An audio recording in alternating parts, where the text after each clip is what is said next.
여러분 안녕하십니까? 전주 MBC 뉴스데스크입니다. 전북 군산에서 시신으로 발견된 고준희 양이 8개월 전에 이미 숨진 뒤 친아버지에 의해 유기됐던 것으로 드러났습니다. 고양의 아버지는 살해 혐의를 부인하고 있습니다. 한범수 기자가 보도합니다. 지난 8일 경찰에 실종 신고된 5살 고준희 양이 싸늘한 시신으로 돌아왔습니다. 고양의 시신은 전북 군산의 한 야산에서 수건에 쌓여 30cm가량의 땅속에 묻힌 채 발견됐습니다.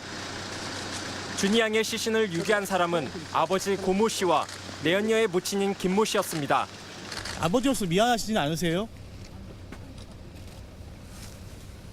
한 말씀만 해주세요.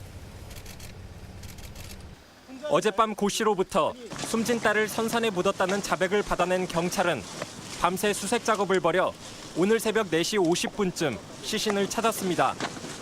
고 씨는 그러나 이미 숨져 있던 딸을 유기한 사실만 인정하고 살해한 적은 없다고 주장하고 있습니다. 고 씨는 준희가 음식물에 기도가 막혀 사망했는데 준희 생모와의 이혼 소송과 양육비에 문제가 생길 것 같아 유기했다고 말한 것으로 전해졌습니다. 3월 19일 이후 진료 내역도 없었습니다. 이를 근거로 준희 양이 11월 16일 이전에 실종되었을 것으로 경찰은 고 씨와 내연녀의 모친인 김 씨에게 일단 사체 유기 혐의를 적용해 구속영장을 신청할 계획이며 고 씨의 내연녀에 대해서도 수사를 벌이고 있습니다. 또 다음 주 나올 국과수 감식을 통해 준희 양이 살해됐는지와 학대를 받았는지 등을 밝혀나갈 계획입니다. MBC 뉴스 한범수입니다. 고준희 양이 사망한 후에도 아버지와 동거녀 가족들은 고양이 살아있는 것처럼 생일날 미역국을 돌리고 양육비를 서로 주고받기도 했습니다. 이런 행적에 의문과 함께 그 비정함이 공분을 자아내고 있습니다. 이경희 기자입니다. 고준희 양이 사망한 것으로 추정되는 시점은 지금부터 8개월여 전인 지난 4월 26일. 준희 양의 아빠 고모 씨와 내연녀 어머니인 김모 씨는 그 이튿날 새벽 군산의 야산에 고양을 안매장합니다. 그런데 이들은 이후 마치 준희 양이 살아있는 것처럼 거짓 생활을 시작했습니다. 준희 양의 생일인 7월 22일에는 준희 생일이라 국을 조금 끓여봤어요라는 말까지 보태며 지인들을 초대해 대접했고 고 씨는 양육비라며 내연녀인 김 씨에게 매달 60에서 70만 원을 송금하기도 했습니다. 집안에는 아이들이 좋아하는 장난감도 진열했습니다. 워낙 단절된 생활을 해가지고 창문을 반절만 열어놓고 대화 몇 마디 하고. 그리고는 8개월이나 지난 이달 8일 경찰에 준희 양이 사라졌다는 실종 신고를 합니다. 마치 준희 양 사망에 관한 증거들이 사라지길 오랜 시간 기다렸다는 듯이 뒤늦게 그리고 거짓으로 이루어진 신고. 경찰은 3천여 명의 인력과 헬기, 고무보트까지 동원해 주변을 수색하는 등 대대적인 수색을 벌였지만 준희 양의 흔적도 찾기가 어려웠습니다. 가족의 어떤 진술을 처음에는 우선시합니다. 그래서 수색의 초기에 중점을 두고 그 이후에 바로 범죄 혐의점이 있다고 판단해서 딸이 사망하고 안매장한 뒤 사건을 철저히 숨겨온 아빠 고 씨.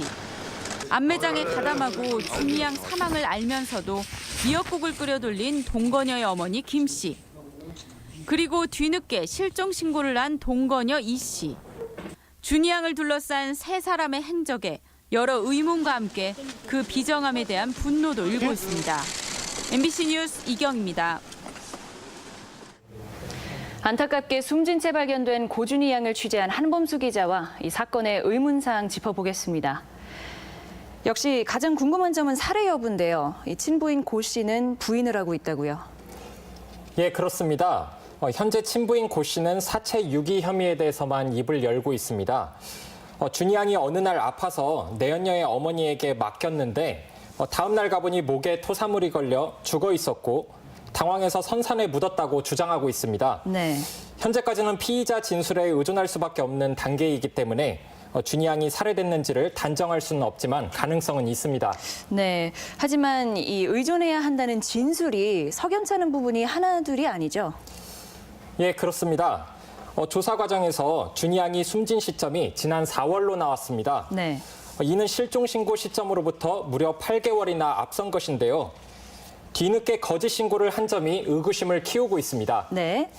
무엇보다 이상한 점은 준희 양이 숨진 이후에 친부가 준희 양의 장난감과 생필품을 사온 적이 있고 네.